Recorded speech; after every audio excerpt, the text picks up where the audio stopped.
pasien monitor ya. Saya berikan ke pasien. Terima kasih Bu Nasisti, Pak Gusman, Pak Wan.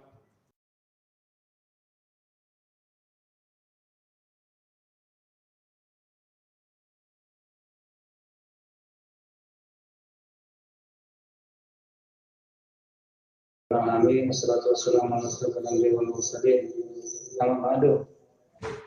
Terima kasih Ibu Titi, Pak Gusman, keren sekali Pak Ustadz. Kemudian Pak Wan juga sudah berbagi informasi. Ini sebenarnya dari tadi saya mendengar panjang lebar nih ide-ide kreatif pandemi ini, dan tadi perwakilan apresiasinya sudah disampaikan oleh Pak Khalil. Keren banget itu, keren banget.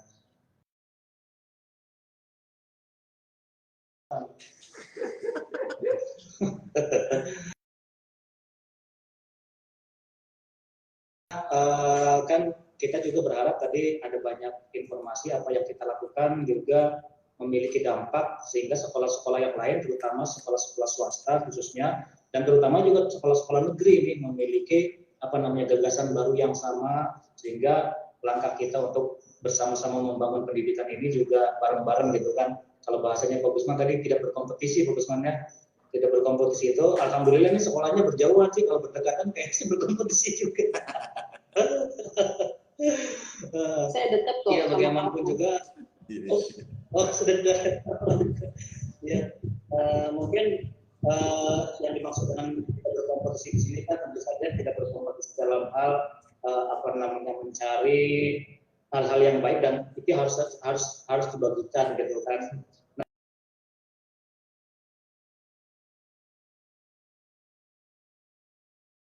Itu bisa menjadi satu inspirasi baru nih bagi teman-teman guru, teman-teman pemilik sekolah, teman-teman yayasan, untuk bersama-sama maju, untuk bersama-sama menemukan ide-ide kreatif terkait apapun nanti kondisi kedepannya, karena dalam waktu dekat kan tenaga pendidik dan kependidikan sudah melakukan vaksinasi, itu harapannya bisa juga pembelajaran dan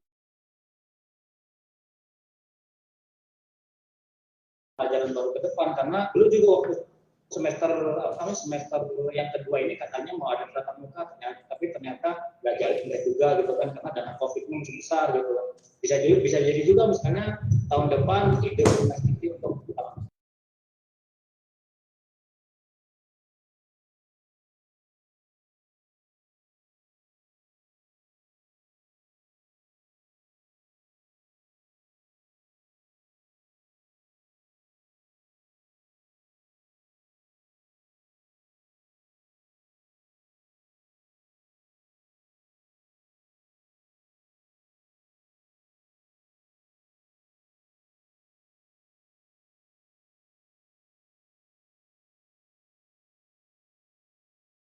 ada green terapi, ada nyantri, ada tadi central idea-nya Pak Gusman gitu. Nah, pertanyaannya adalah sebelum merancang atau membuat program unggulan itu sendiri, kira-kira ada nggak sih Pak Bu faktor-faktor atau hal-hal yang mendasari sehingga kita tuh punya ide, program unggulannya ini loh, sehingga itu kompatibel dengan karakteristik orang tua atau karakteristik anaknya itu sendiri, sehingga anak tadi kata Pak Umar tidak tentang, tidak stres dan seterusnya.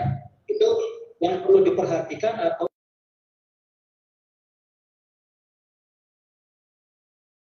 guru atau kepala sekolah itu memiliki gagasan seperti itu apa gitu perangsangnya, apa yang mendorongnya, selain tentu tadi visi-visi, kemudian para value besaran, tapi kira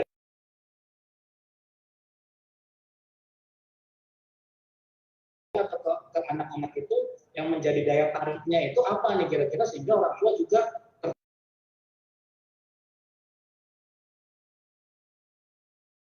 itu yang pertama.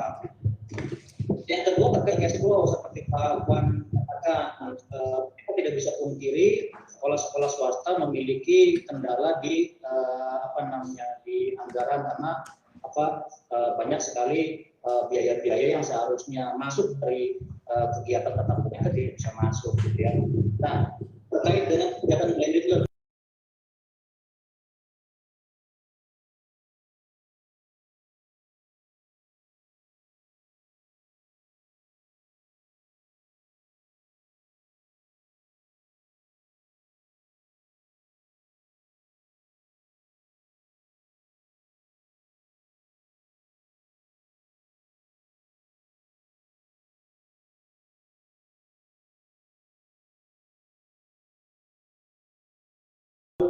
blended learning ini justru misalnya biayanya malah bertambah.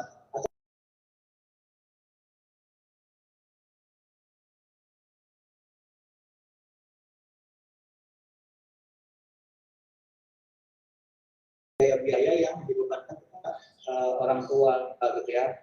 Misalnya saya mau bertanya tentang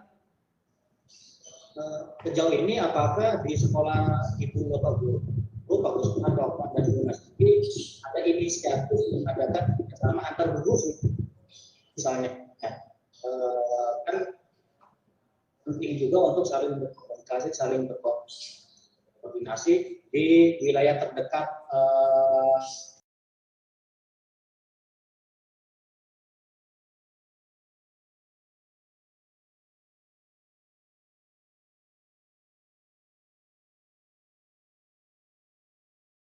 penemuan. Mungkin itu saja meningkat waktu. Saya mulai dari belakang dulu deh. Dari Pak baru Pak Bibi baru ke offline. Mungkin Pak Gusman bisa. Oke, terima kasih. Terima kasih cerita.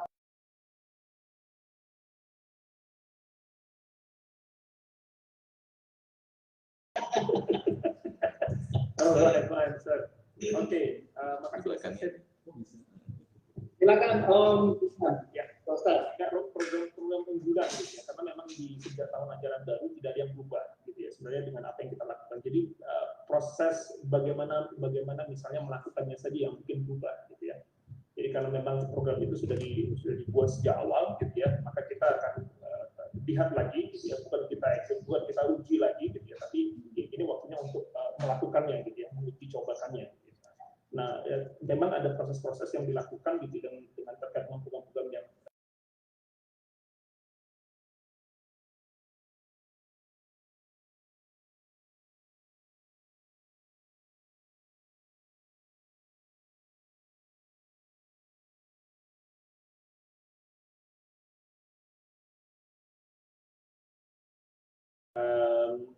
jadi yang pertama mungkin gitu ya, dasarnya apa sih gitu ya. Yang pertama, yang tadi saya bilang bahwa kita tidak berkompetisi, walaupun memang banyak juga orang yang melihat kita berkompetisi dengan orang. Gitu ya. Yang saya masukkan adalah kita tidak berkompetisi dengan orang lain.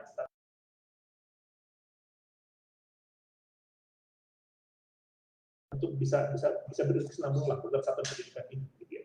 Jadi kadang-kadang banyak orang yang masuk dalam battle gitu ya, tapi dia nggak tahu nature-nya seperti apa gitu ya. Padahal di dalam juga masih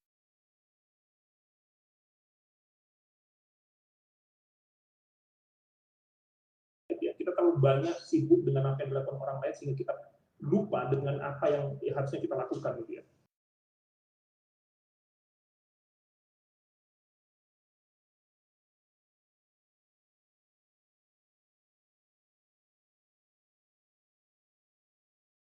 Itu yang kita rasakan, itu kita bangun baik kepada gurunya, orang tua dan anak-anaknya.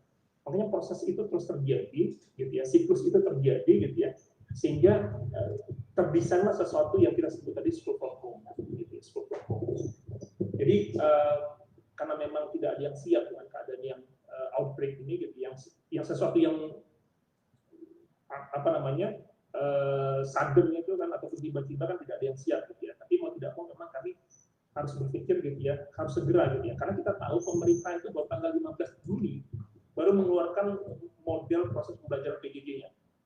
Itu silakan dilihat ya, 15 Juni gitu ya dokumennya, gitu, 15 Juni. Padahal kita sudah mulai waktu itu di bulan Maret, gitu kan, di awal-awal Maret, gitu, untuk melakukan PJJ atau sekolah.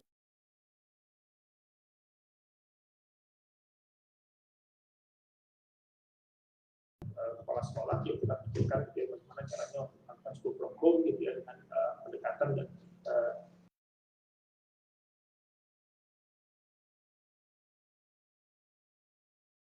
efektif gitu loh. Jadi secara paradigmatis gitu ya, secara paradigma kita juga mengubah cara pandang kita terhadap pendidikan sama sekali gitu ya, secara utuh gitu, secara komprehensif. Kita sudah punya nih tools gitu ya, kita sudah punya tools. Tapi bagaimana sekarang gitu ya tools ini kita gunakan, karena masih ada saja orang tua yang tidak terlalu nyaman dengan menggunakan tools yang ada sekarang gitu kan. Jadi bagaimana misalnya kita juga membantu orang tua untuk meyakini bahwasanya ini safe gitu.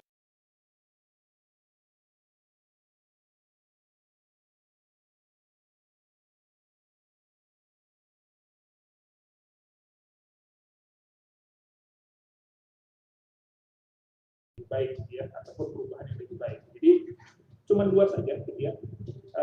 Jadi kira-kira empati, yang kedua kita melakukan shifting perspektif tadi gitu ya. Itu yang pertama tadi pertanyaannya Pak gitu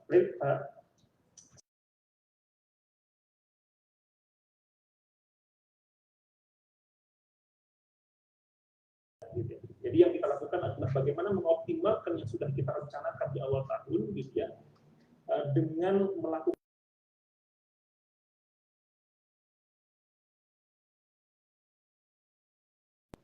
karena proses pembelajarannya gitu ya, karena memang alhamdulillah ya orang-orang tuanya juga digital literate gitu ya, digital literate, jadi memudahkanlah untuk mereka menggunakan platform-platform yang memang kita gunakan untuk proses pembelajaran.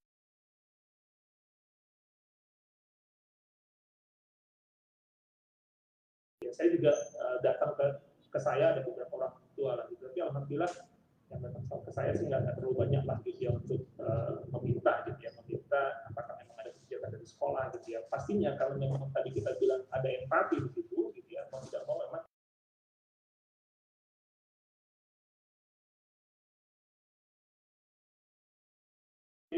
yang kurang lebih yang sekitar 400 sampai 500 ribu lah gitu ya dari yang sebelumnya.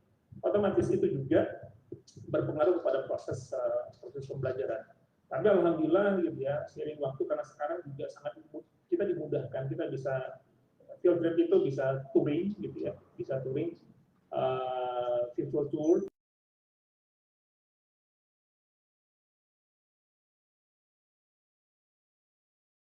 Kita antisipasi dengan anak-anak juga screening time-nya dibatasi gitu ya, jadi tidak banyak di depan komputer. Kemudian juga ketika misalnya di proses pembelajaran anak-anak juga tetap didampingin gitu, didampingin, tapi tidak harus tidak di depan komputer ya gitu ya. Jadi anak-anak kalau seandainya mereka bertanya apa-apa gitu ya, tetap ada orang tuanya lah gitu ya. Jadi saya bilang yang berubah itu adalah teknis delivery-nya saja, karena kurikulumnya sudah dilakukan, sudah direncanakan, dibuat di awal tahun. Cashflow tadi, ya alhamdulillah berjalan dengan baik, gitu ya, berjalan dengan baik. Ya paling tidak, yang paling bahaya itu kan kalau saatnya gaji guru-guru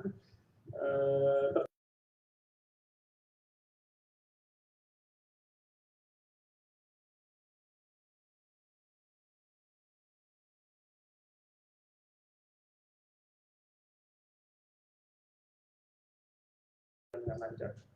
Yang ketiga tadi Pak Sten tentang kerjasama antar gugus yang kita lakukan. Kami itu ada di Kota Bekasi gitu ya, jadi, tapi kami dekatnya di Cibubur, dari Cibubur, jadi dari Sampurna. Komunikasi antar gugus tetap dilakukan. Alhamdulillah kemarin juga kepala sekolah kita termasuk jadi sekolah kita jadi sekolah penggerak juga, tadi di sekolah penggerak. Kemudian salah satu yang harus dipresentasikan adalah bagaimana sekolah juga melakukan proses SFA-nya.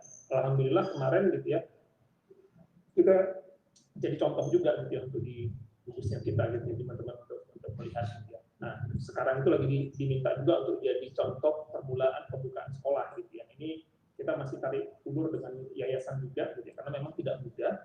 Ada paling tidak 15 daftar checklist gitu ya yang harus kita penuhi untuk membuka sekolah gitu ya. Nah sangat mungkin, tapi kita juga melihat mudah-mudahan dengan vaksinasi ini tahun depan kita sudah bisa buka lagi gitu ya, paling tidak dengan blended gitu ya, tapi dengan sistem bubble juga, itu juga yang sekarang kita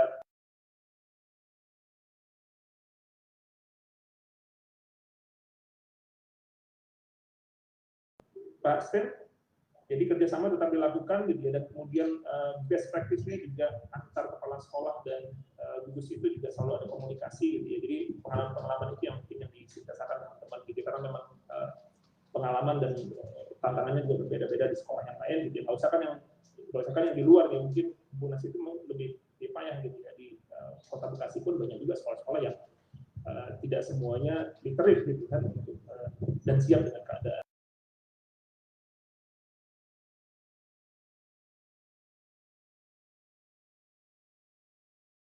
Saya kira itu, Mr. Sip. Wah, luar biasa Pak Ustadz ya. Lulus lah, A+.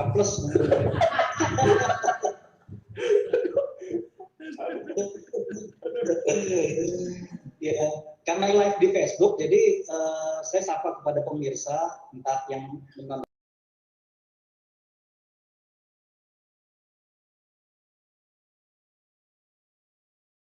yang diciptakan ya di masa pandemi ini. Jadi yang berubah adalah teknisnya. Jadi programnya tetap dijalankan sesuai dengan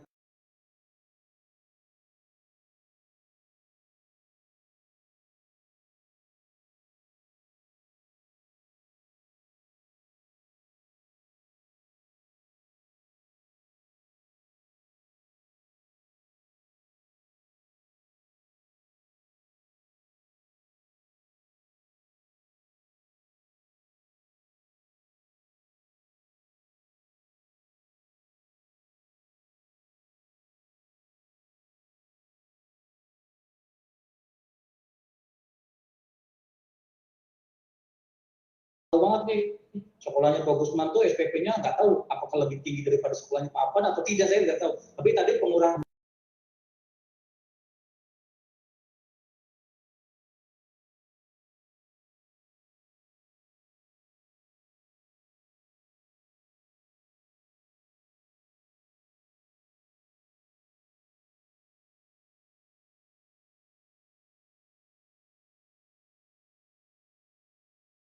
tertentu gitu mengkoleksi pembayarannya, tetapi yang jelas adalah ada pengurangan-pengurangan biaya dari orang tua ketika pembelajaran PJJ berlangsung di masa sekarang ini.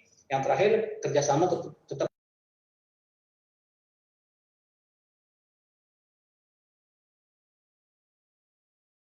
sekolah tempatnya Pak Gusman akan menjadi percontohan untuk pembukaan sekolah baru dengan 15 checklist harus terchecklist.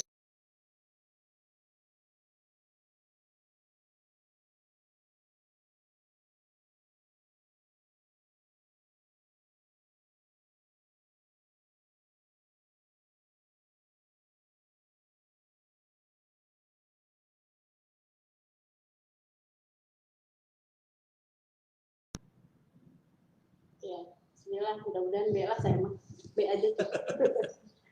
Iya, tadi terkait dengan pertanyaannya apa ya? Oh, konsep ya. Jadi alhamdulillah kami juga tidak merubah konsep karena kami visi misi itu dari awal core itu yang kami pegang. Ya, lalu sekolah kami berbasis literasi.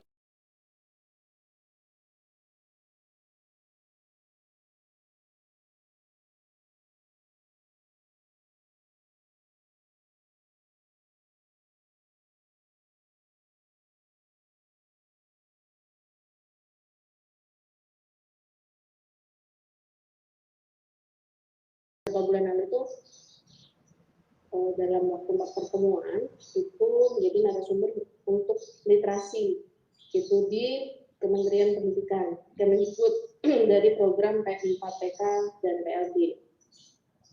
Nah itu waktu itu dihadiri saya lupa ya 800 atau 1000 guru gitu ya. Nah itu sebenarnya bentuk kontribusi yang semoga ini bisa membantu para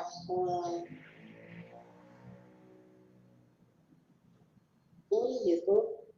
Dan setelah kami sosialisasikan sebenarnya literasi itu seperti apa gitu dari tahapan menyimak, menulis gitu. Karena yang mungkin hikmahnya dari pandemi ini ya salah satunya adalah kita akhirnya bisa melihat bahwa kemampuan literasi kita itu masih banyak yang perlu ditingkatkan ya, baik literasi guru, literasi orang tua termasuk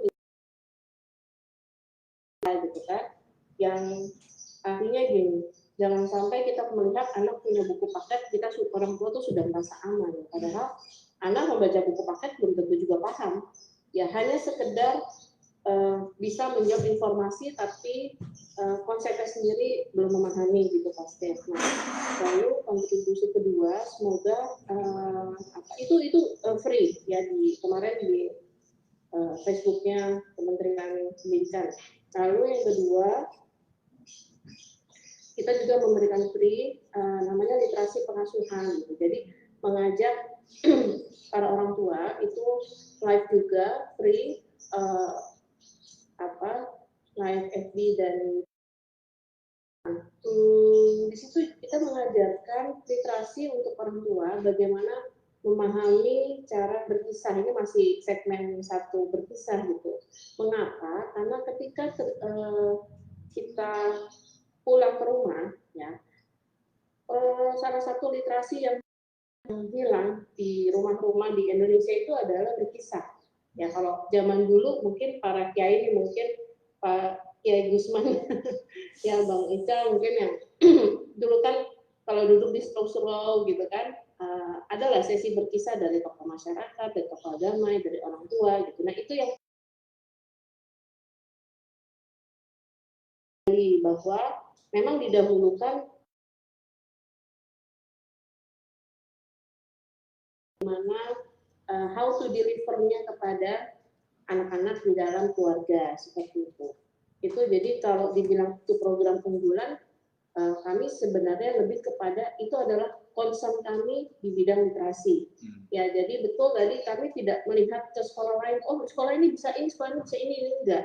Kami fokus pada apa yang itu menjadikan concern kami, yaitu bidang literasi, ya kan. Tapi kami juga belajar, misalkan, mungkin kan tadi ada konsep yang saya baru tahu dari Pak Ustadz Gusman, gitu kan. Kalau dari Pak Okwan karena kami dekat ya, itu biasanya ini sekolah alam hebat nih ada green therapy. Nah terus saya tanya prosesnya itu bagaimana gitu kan.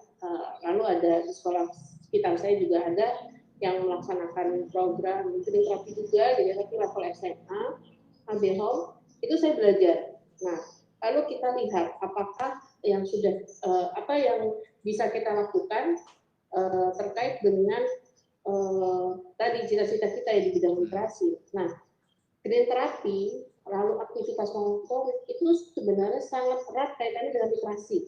Nah, itu di situ kami belajarnya ya bahwa akhirnya kita juga membangunkan para orang tua ya karena kami membantu untuk mengontrol dalam satu hari misalkan aktivitas motorik apa yang sudah dilakukan oleh anak kan.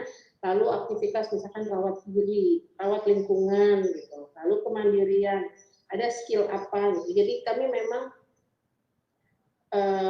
program apa namanya yang jadi concern kami itu yang kedua itu fardu ain anak-anak ya beda-beda levelnya. Kalau dari levelnya usia 4 sampai 6 tahun itu kan lebih kepada apa namanya tahapan perkembangan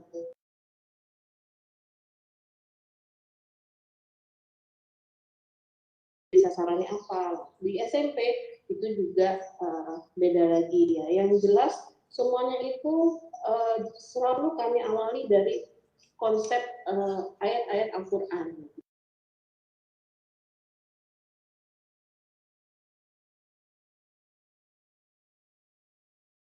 Tahapan pertama itu adalah persiapan guru, maka guru itu perlu paham kenapa sih guru ingin memberikan pembelajaran ini.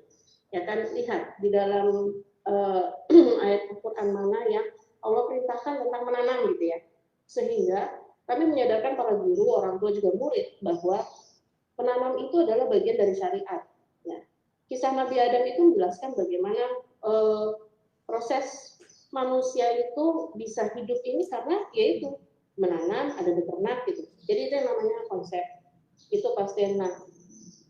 Lalu keterlibatan kami di gugus ya alhamdulillah memang sebenarnya tadi kami tetap aktif di gugus gitu kan, tetap aktif. Kalau untuk dari sisi misalkan apakah kami bisa menyampaikan tentang literasi itu biasanya kan memang kami menunggu apa namanya ya sudah menyampaikan bahwa ketika misalkan ada konsep tentang literasi kami siap membantu ya, tapi memang kemarin yang sudah ditangkap duluan itu oleh Kemendikbud langsung.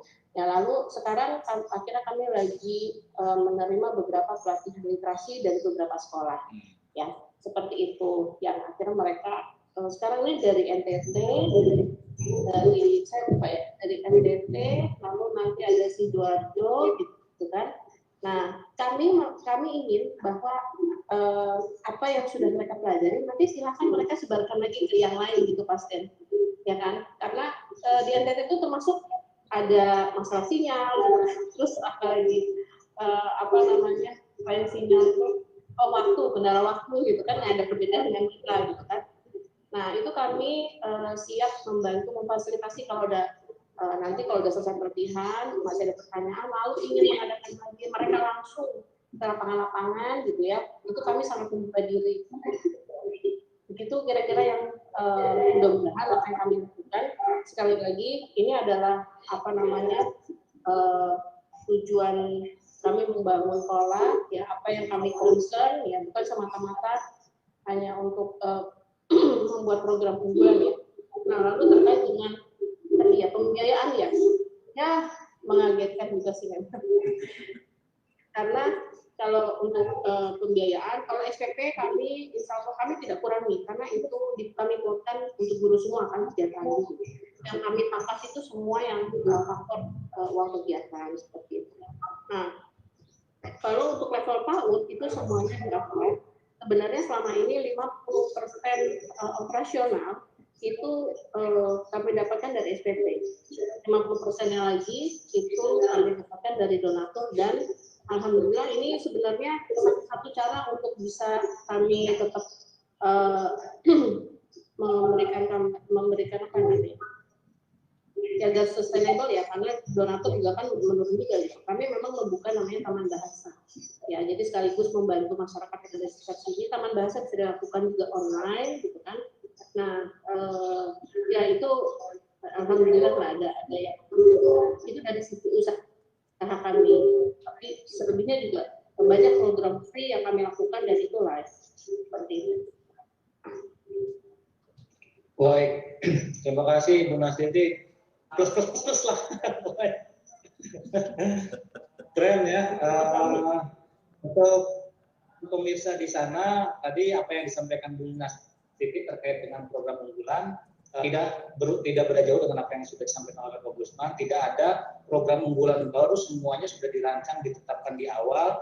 Tidak melihat ke sekolah lain, sekolah melakukan apa, lebih kepada berfokus kepada diri, di kekuatan sekolah sendiri. Kemudian sifatnya lebih ke belajar ya Bu ya, lebih kepada belajar, melihat dilakukan di tempat lain, kemudian hasil yang didapat dari belajar itu diadaptasikan, tidak serta-merta plek-plek langsung diterapkan di sekolahnya Bu Nastiti, tapi diadaptasikan, dikaitkan dengan misalnya dengan program literasi yang sudah menjadi program unggulannya sekolah bening misalnya gitu ya.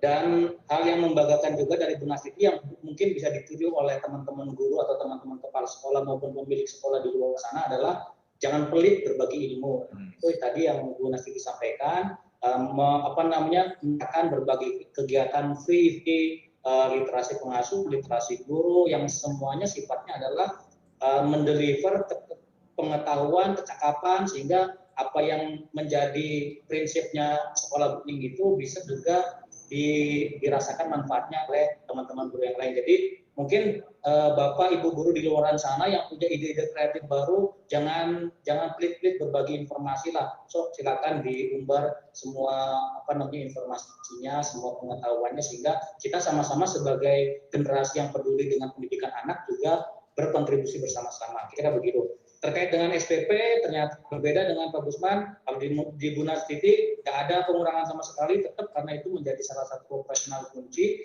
Dan ini alhamdulillah sekali para pemilik yayasan dan pemilik sekolah ini jujur brutal nih, semuanya terang-terangan menyampaikan apa adanya. Kalau Bu Nastiti tadi cerita mengandalkan juga donatur, artinya mengandalkan usaha pribadi, tidak mengandalkan SPP secara penuh. Ini berlaku bagi teman-teman di sekolah swasta, jadi tidak mengandalkan usaha juga untuk terus sustainable, untuk terus berlangsung keberlanjutan sekolahnya. Terima kasih Bu Nastiti, nilainya samalah A+ atau A berapa lah gitulah. Enggak, ini hanya ada saja kalau nilai. Terakhir sebelum